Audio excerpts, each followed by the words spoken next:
Suprabhatam, good morning to all of you. आज हमारा जो टॉपिक है संस्कृत व्याकरण का उपसर्ग प्रकरण, वेरी वेरी इंपॉर्टेंट है। यह आपका टॉपिक जो है 7th, 8th, 9th and 10th class में भी यही काम आने वाला है। तो आप इसको ध्यानपूर्वक समझें कि संस्कृत भाषा के अंदर उपसर्ग का क्या महत्व है, कितने उपसर्ग हैं, इसके बारे में आज हम चर्चा करने वाले हैं। इसको ध्यानपूर्वक आप देखें। देखिए, उपसर्गों के जुड़ने से पद का अर्थ बदल जाता है। जब कभी भी किसी भी शब्द में या धातु में उपसर्ग जुड़ता है तो उसका अर्थ बदल जाता है।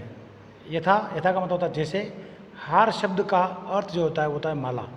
हार शब्द का अर्थ होता है माला, परंतु जब उसमें प्र उपसर्ग लगता है तो शब्द बनता है प्रहार। क्या लगा देते हैं? हार में प्र लगा दिया, बन गया प्रहार। और उसका अर्थ क्या हो जाएगा? मारना। पहले अपन ने हार का मतलब समझा था माला, और जब उसमें प्र लगा दिया तो बन गया प्रहार, उसका अर्थ हो गया मारना। इस प्रकार आ उपसर्ग लगने पर आहार हो गया। हार में ही आ उपसर्ग लगाया तो क्या बन गया? आहार, जिसका अर्थ होता है भोजन। इसी प्रकार यदि हार शब्द में सम उपसर्ग जुड़ता है तो संहार शब्द बनता है, जिसका अर्थ होता है नष्ट करना। शब्द एक ही है, अलग अलग उपसर्ग जुड़ने के कारण अर्थ अलग अलग हो रहे हैं, परंतु इसी शब्द में वी उपसर्ग लगने पर विहार शब्द बनता है, जिसका अर्थ होता है घूमना फिरना। ठीक है ना। इसी तरह परि उपसर्ग जुड़ करके परिहार शब्द बनता है। ठीक है ना। और जिसका अर्थ होता है सुधार करना, त्याग करना। इस प्रकार हमने देखा कि अलग अलग उपसर्गों के जुड़ने से शब्दों के अर्थों में परिवर्तन आ जाता है। सिंपल सा मैटर है। ठीक है। अब आइए बात करते हैं हमारी संस्कृत भाषा में कुल जो उपसर्ग संख्या बताई गई है। संस्कृत में टोटल 22 उपसर्ग बताए गए हैं। उन 22 उपसर्गों का अर्थ और उनका वाक्यों में प्रयोग यहाँ दिया गया है। तो आप ध्यानपूर्वक देखेंगे तो आपको समझ में आ जाएगा कि ये 22 उपसर्ग कौन कौन से हैं और इस उपसर्ग का वाक्य में प्रयोग कैसे करते हैं। एग्जाम में प्रश्न आपका जो आता है वो कैसे आता है, इस प्रकार से यहाँ पर सभी आपके डाउट क्लियर हो जाएंगे। ठीक है। चलिए अपन बात करते हैं यहाँ पर सबसे पहले प्र उपसर्ग की। प्र उपसर्ग की बात करते हैं तो इसमें प्र देखिए, प्रभवती तो भू धातु और प्र उपसर्ग है। प्रकर्ष प्र उपसर्ग कृष धातु है। प्रयत्न प्र उपसर्ग यत्न है। प्रतिष्ठा, इन सभी में प्र उपसर्ग है। और इसका अगर वाक्य में किसी एक शब्द का प्रयोग करूँ मैं तो गंगा हिमालयात प्रभवती, तो गंगा हिमालय से बहती हैं, निकलती हैं सबसे पहले, प्रभवती है ना। तो यहाँ पर वाक्य में प्रयोग कैसे हुआ? अब आपके एग्जाम में आएगा कि प्रभवती में कौन सा प्रत्यय है, तो आपको बताना है प्र उपसर्ग है। कौन सा उपसर्ग है आपका? प्र उपसर्ग है। और प्रत्यय अगर पूछा जाएगा तो प्रत्यय भी 3 प्रत्यय हैं। प्रत्यय के बारे में अपन ने पहले चर्चा कर ली है, और भी अगर दिक्कत होगी तो वापस नया वीडियो बना लेंगे। ठीक है। आप लोगों में समस्या ये है कि आप वीडियो को जब भी देखते हैं, अगर आपको समझ में आ रहा है तो साथ साथ लाइक करते रहें, तो मुझे मालूम पड़ेगा कितने बच्चों ने देखा, इतने लाइक आए हैं। ठीक है। नहीं समझ में आ रहा है तो कोई बात नहीं, वापस आप मुझे जब लाइव क्लास होती है बताओ सर हमको समझ में नहीं आया। ठीक है। दूसरा उपसर्ग आपका आ रहा है इसमें परा उपसर्ग। क्या आ रहा है? परा। बहुत ईजी है, परा लगा दिया और जयते पराजयते, पराधन भवती, कहीं कोई दिक्कत ही नहीं। सबसे ये समझे 2 नंबर आपके बोनस नंबर है, आराम से देख के बताना है, कहाँ दिक्कत है ना। सैनिक शत्रु न पराजयते, सैनिक जो हैं वो शत्रुओं को पराजित करते हैं। तो यहाँ इस शब्द को जब आप देखोगे तो इसके आगे परा लगा हुआ है, आसानी से आप निकाल सकते हो। जय धातु है। अब देखिए अपहरती, अपकरोती, है ना। तो इसका जब वाक्य बनाएंगे तो बनेगा चोरम धनम अपहरती, है ना। चोर जो है धन को अपहरण करता है, मतलब क्या करता है? चुराता है, अपहरण कर लेता है। उसी प्रकार सम है।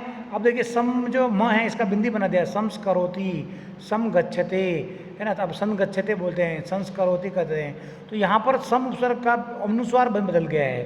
ठीक है। ये संधि के अपन समझ सकते हैं, क्योंकि उपसर्ग में संधियों का भी काम होता है। और अध्यापक छात्रम संस्करोति, अध्यापक जो है छात्र को संस्कारित करता है। ठीक है। तो यहाँ पर आपके अपने प्र, परा, अप और सम चारों उपसर्गों को समझा, इनका अर्थ समझा, प्लस इसको वाक्य में कैसे प्रयोग करते हैं और उपसर्गों को कैसे अलग करते हैं, है ना। तो ये आप समझ चुके हैं यहाँ पर। चलिए आगे देखते हैं अनुपसर्ग। अनुपसर्ग में होता है अनुगच्छति, अनुकरोति। अब देखिए गम धातु में अगर अनु लगता है तो अनुगच्छति बन गया, क्री धातु में अनु लगता है तो अनुकरोति बन गया। शिष्य गुरुम अनुगच्छति, शिष्य जो हैं गुरु के पास जाते हैं, गुरु के मार्ग का अनुसरण करते हैं, है ना। यहाँ पर अब यहाँ अनुपसर्ग आ गया है। अवगच्छति या अवतरति, राम भवंतम अवगच्छति या अवजानाति, राम जो है आपके पास आता है या आपको जानता है। अव आ गया या अवसर लग गया है ना।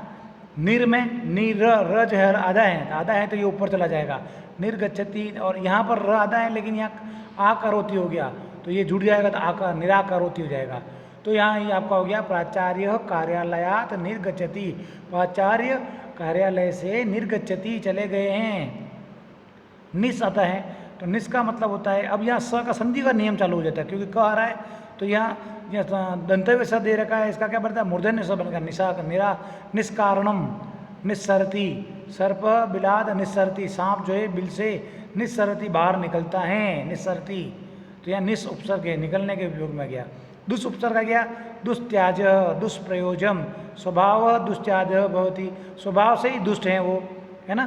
तो यहाँ पर ये दुष् उपसर्ग हो गया। दूर, दूर का मतलब बुरा, दुर्बोध्य दुर्लभ, कठिनाई से मिलने वाला। अयम गूढ़ विषय दुर्बोध्य अस्ति, यह जो गूढ़ विषय है ये दुर्बोध बड़ी कठिनाई से प्राप्त होता है। यहाँ पर इन अवयव उपसर्ग में केवल और केवल पहचानना है कि किसमें कौन सा उपसर्ग है। एग्जाम में 4 ऑप्शन दे दिया जाएगा, इसमें से बताओ इसमें से कौन सा उपसर्ग है, ऐसा पूछ लेंगे। दूर उपसर्ग कौन सा है, निरुपसर्ग के चारों में से, चारों में उपसर्ग लगा हुआ होगा, किसी एक में से ढूंढ के निकालना है। इस प्रकार से एग्जाम में आपके आता है। फिर आता है आपका वी उपसर्ग, तो इसका होता है वी जयते, वी हरति, धर्म सदा वी जयते। यहाँ वी उपसर्ग जय धातु में वी उपसर्ग लगा हुआ है, धर्म की हमेशा विजय होती है। ठीक है, तो यहाँ पर आपको ध्यान रखना है, अलग अलग करना है, वी को अलग करना है, धातु को अलग करना है। आंग, आंग का मतलब होता है आ उपसर्ग, कौन सा उपसर्ग हो गया, आंग, अंग है, खाली जो हलंत वाला होता है वो आधा होता है, आधा को नहीं लिखते तो आ ही रहेगा। आ कंठम आ जीवनम, आ कंठम जलम पीतम, मतलब आ कंठ भर के, कितना कंठ से पूरा भर के जल पीता हूँ, ठीक है ना। उसी प्रकार से आगे आएगा आपका नी, और नी के अंदर आ रहा है निगदति निपतति, इसका होगा पुत्र पितरम निगदति। तो यहाँ उपसर्ग कौन सा है, निगदति में नी उपसर्ग है। अधि, अधिराधते अधिशेते, तो ये अधि उपसर्ग है। और अधि अपन ने द्वितीय विभक्ति में पढ़ा था, अधि सिंह स्था आस कर्म, अपन ने पढ़ा था, आपको याद हो तो। अधि उपसर्ग सिंह स्था और आस में द्वितीय विभक्ति का प्रयोग किया जाता है, वही होता है अधि यहाँ पर। तो यहाँ दे रखा है विद्वान सर्वत्र अधिराजते, तो यहाँ पर अधि उपसर्ग क्या आ गया आपका, उपसर्ग आ गया है और राज धातु आ गया है। तो आप आसानी से इसमें से अलग कर सकते हैं। अति, अतिवाद अत्याचार, यहाँ संधि हो गई अत्याचार में, अति धन आचार, तो अतिवादो न कर्तव्य, अतिवादो न कर्तव्य, अति उपसर्ग हो गया और वादो धातु हो गई। उसके बाद सुपुत्रेण, सुधन, सुधन पुत्रेण, तो सुपुत्रेण सुशोभते, उद्याने पुष्पाणि सुशोभन्ते, उद्यान में पुष्प जो है सुशोभित होते हैं, ये अच्छे लगते हैं। सु का मतलब अर्थ से चले गए हैं, ठीक है। तो इनमें आगे सु को अलग निकाल दो, धातु अलग हो जाएगी। उत का मतलब होता है ना, उत उत उड़यते उत्पतति, पक्षिणा आकाशे उड़यते, पक्षी आकाश में उड़ते हैं। तो यहाँ उत उपसर्ग है, कौन सा उपसर्ग है, उत उपसर्ग है। पहचान में उड लिख रहा है लेकिन ड का त बनता है, संधि है जैसे संधि, पहले का एक का तीन में बताई मैंने संधि आपको, वो वाली। फिर आता है आपका अभी, अभी गच्छति अभ्यागत, ठीक है। तो यहाँ पर दोनों में अभी उपसर्ग लगे हुए हैं। यहाँ फर्स्ट वाला तो नॉर्मली अभी मालूम चल रहा है, लेकिन सेकंड वाला जो है इसमें यहाँ पर यण संधि है, अभी धन आगत, अभ्यागत सदे सवे सदा पूजनीय, है ना। इस प्रकार से आपके यहाँ पर अभी भी हो गया। और अब अंतिम 4 उपसर्ग और हैं, इनको भी देख लेते हैं अपन। प्रति, बार बार एग्जाम में पूछा जाता है प्रति उपसर्ग, प्रत्युपकार, प्रत्यवदत, है ना। तो यहाँ पर दोनों में कौन सी संधि का प्रयोग किया गया, यण संधि का। प्रतिधन उपकार, प्रतिधन अवदत, पुत्री मातरम प्रत्यवदत, पुत्री जो है माता से कहती हैं।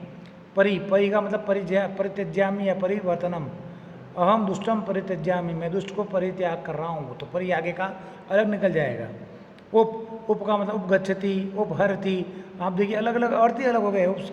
गच्छति में उप लगाया तो उपगच्छति हो गया, हरति में उप लगाया तो उपहरति हो गया। शिष्य अध्ययनार्थम गुरु उपगच्छति, शिष्य जो है अध्ययन पढ़ने के लिए गुरु के पास जाता है, ठीक है। और अपि, अपि का मतलब होता है अपि, अपि दधाति, द्वारपाल द्वारम अपि दधाति, है ना। इस प्रकार से यहाँ पर उपसर्गों को अलग करने का नियम बताया गया है और बहुत आसान है। ये 2 नंबर आपके आसानी से आ सकते हैं। केवल हमें ये पता होना चाहिए, प्रश्न बनता है कि संस्कृत भाषा में कितने उपसर्ग होते हैं, तो 22 उपसर्ग होते हैं, प्रत्येक उपसर्ग का अपना अपना अलग अलग अर्थ होता है, ठीक है। चलिए उपसर्ग की बात यहाँ करते हैं। किसी भी धातु में उपसर्ग जुड़ने से अर्थ परिवर्तन हो जाता है। अपन जानते हैं कोई धातु है, अगर धातु है और उसमें एक ही उपसर्ग है या अलग है, एक धातु एक है, उपसर्ग अलग अलग जुड़ रहे हैं, तो उस धातु का अर्थ चेंज हो जाएगा। देखना भी आप, जैसे यहाँ पर दे रखा है, ठीक है ना। देखिए यहाँ किसी भी धातु में जैसे गम मतलब होता है जाना, अब आ लगा दिया इसमें तो आना हो गया। उप लगा दिया तो पास आना हो गया, अनु लगा लिया तो पीछे जाना हो गया, अव लगा लिया तो समझना होगा। तो उपसर्गों का अपना कितना महत्व है आप देखिए। धातु वो की वही गम धातु सभी में, लेकिन यहाँ आ लगाने से आना हो गया, उप लगाने से पास आना आ गया, अनु लगाने से पीछे जाना हो गया, अव लगाने से समझना हो गया। ये समझने की बात है। धातु एक हैं लेकिन उपसर्ग अलग लगाने से, उपसर्ग लगाने से अर्थ में परिवर्तन होता है। वे शब्दांश जिसके प्रारंभ में है ना किसी धातु या अपने शब्द के प्रारंभ में अगर कोई भी शब्दांश लगता है तो उसे हम उपसर्ग कहते हैं। आगे आगे जुड़ता है प्रारंभ में और अर्थ में परिवर्तन कर देता है, उसे हम उपसर्ग कहते हैं। तो यहाँ आप देखते हैं गम धातु में अलग अलग उपसर्ग लगाने पर सबके अर्थ ही चेंज हो गए। आप आसानी से आपको समझ में आ गया। ठीक है, आगे देखिए। यहाँ हमें यह भी ध्यान रखना आवश्यक है कि जब हम किसी उपसर्ग युक्त धातु का वाक्य में प्रयोग करने की आवश्यकता पड़ती है तब धातु रूप के सामान्य प्रयोग में ही पद निर्माण करने के पश्चात निर्मित पद में उपसर्ग को संधि नियमों का अनुसार जोड़ना पड़ता है। जैसे लट धातु, लट लकार में गम धातु तो गच्छति बनता है, और जब इसका आगे बनाएंगे तो अनुगच्छति हो गया। लिट लकार में गमिष्यति होता है तो अनुगमिष्यति हो जाएगा। लंग लकार में अगच्छत होता है तो अनुगच्छत। अब यहाँ पर अनुधन तो यहाँ यण संधि हो जाएगी, अनुगच्छत बन जाएगा। यण संधि लोट लकार गच्छतु अथवा अनुगच्छतु, विधिन लकार में गच्छेत अनुगच्छेत। तो इस प्रकार से यहाँ पर अलग अलग धातुओं में है ना अलग अलग लकार का प्रयोग करते समय संधि का भी प्रयोग किया जा सकता है। ठीक है, तो इसके लिए आज हमने यहाँ पर पढ़ लिया है। मुख्यतः बात क्या क्या पढ़ी है मैं एक बार रिपीट कर रहा हूँ। संस्कृत भाषा में 22 उपसर्ग होते हैं। उपसर्ग जो आगे जुड़ जाए किसी भी शब्द या धातु, किसी भी शब्द या धातु के प्रारंभ में जुड़ गया, किसमें प्रारंभ में जुड़ करके अर्थ में परिवर्तन करते उपसर्ग कहते हैं, है ना। और एक ही धातु में अलग अलग उपसर्ग लगने पे बहुत सारे अलग अलग अर्थ निकल जाते हैं। तो इस प्रकार से हमारा उपसर्ग का टॉपिक पूरा हो गया है। और आप इसको वीडियो को देखने के बाद अगर आपको समझ में आ रहा है, अच्छा लग रहा है तो आप लाइक ज़रूर करिएगा, मुझे मालूम पड़ेगा इतने बच्चों ने देखा है। ठीक है, और अगर कोई समस्या है तो आप लाइव क्लास में मुझसे चर्चा कीजिएगा। ठीक है बेटा, थैंक यू।